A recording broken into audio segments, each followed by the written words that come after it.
My name is Nadeen Manuel, and the first thing I'd like to do is to extend my genuine gratitude and thank you for you joining me here today and learning about my love, my passion, and that's hypnosis. But not only learning about hypnosis, but also going a little bit deeper than that and taking the time to, for yourself really, to improve your life. And my goal and my intention for each and every person watching this video today is to get something out of it, to think about how hypnotic language works, to think about some of the tools, some of the messages, and to see how you can utilize that in your own life. So having said that, let's get right into the material. Here we go. Some of the most common things that hypnosis is used for is to stop smoking, lose weight, and control stress. Now, can anybody watching this video relate to one of those three things? I wonder. Hypnosis is also used for phobias, nail biting, self-confidence, and pain management. And as a therapist, there's two things I very firmly believe in. That with any behavioral change that needs to occur, whether it's something psychological like letting go of an emotion or something more physical like eating food, two things need to occur. The first thing is that you need to eliminate stress around the situation.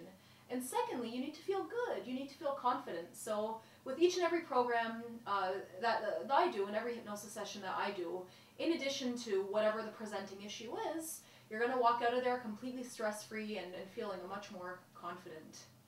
Let's talk about pain management for a moment. Now, pain management is a very interesting thing because many people who experience chronic pain on a daily basis, the reality is they don't really need to experience that pain. Pain was put into our bodies for a reason, right? You know that. It lets us know what's wrong. But after we find out what's wrong, holding on to that pain becomes completely unnecessary. And hypnosis and pain management go, it's a very, very beautiful marriage. They go very, very well together. So hypnosis is also used for sports enhancement, golf, basketball, bowling, tennis, you name it, it's used. Tiger Woods is a really, really great example. Tiger Woods uses hypnosis and endorses it and is very open about it. Best athlete in the world. So now that we know a little bit about what hypnosis is, let's talk about what hypnosis is not.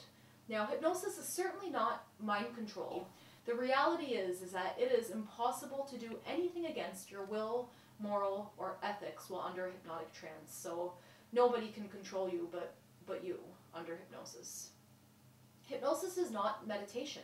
A lot of people ask me, they say, well, Nadeen, what's the difference between hypnosis and meditation? It's very, very similar. When you go into a meditative state, it's the quieting of the mind. When you enter hypnotic trance, it's very similar. You also quiet the mind. And in both states, you go from a beta down to an alpha, and hopefully even a theta under a hypnotic trance. So your brain waves are in a very similar state. But the difference is that with hypnosis, you go in with a very definitive purpose, and you go in using very methodical language. So it's the very specific purpose and the methodical language. That would be the main difference between hypnosis and meditation. Hypnosis is not relaxation. Now, if you've watched my stage show, if you've seen my seminar, you hear me say the word relax an awful lot.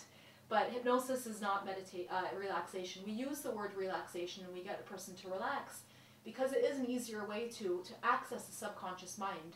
But ladies, for a lot of the people who do hypnosis in childbirth, they know they're not relaxed at that moment in time, and it's really, really effective. Hypnosis is certainly not sleep.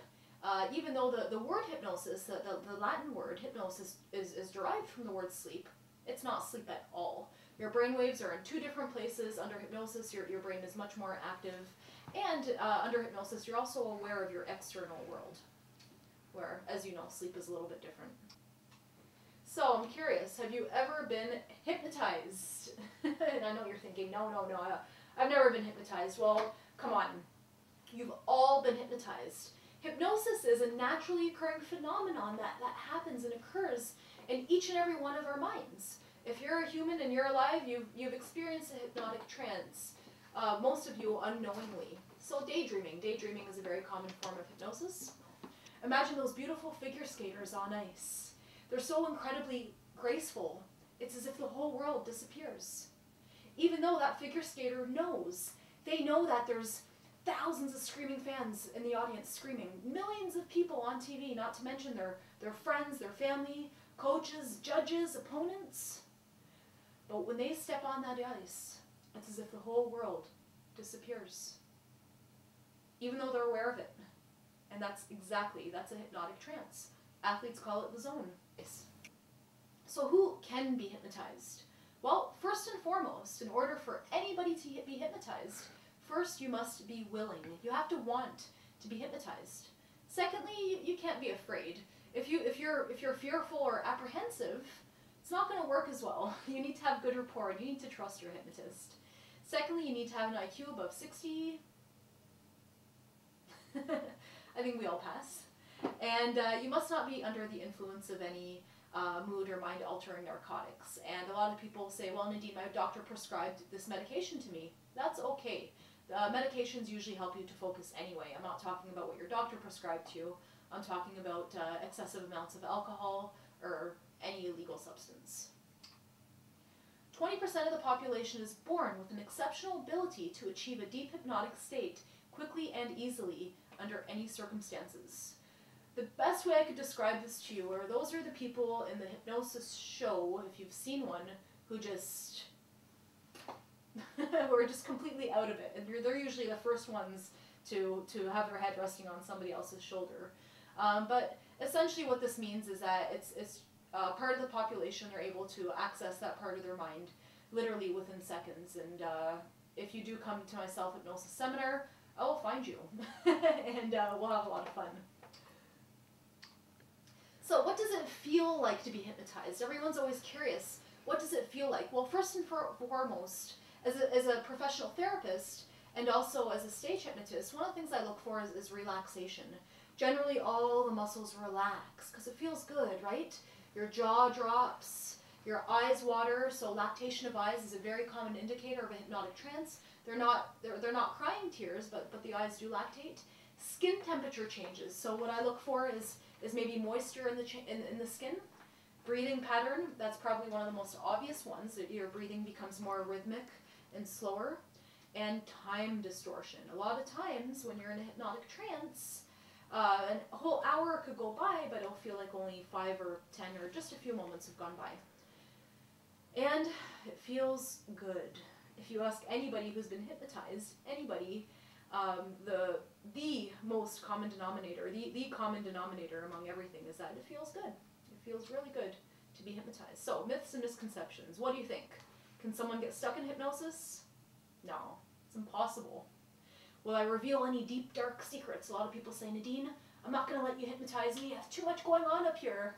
Well, you won't reveal any, well, unless I ask you to. No, you won't reveal any deep, dark secrets. Will I bark like a dog or cluck like a chicken? Not likely. And if there's an emergency under hypnosis, well, you'll immediately open your eyes and dial 911. And are there any side effects? No, there's absolutely zero negative side effects to hypnosis. The only real, true, documented side effect that exists is that 1 hour of hypnosis is equivalent to literally hours of natural restful sleep. And that's the reason why a lot of people, when they come out of trance, they say, wow, and they feel fully revitalized and they have higher energy levels and they feel really good.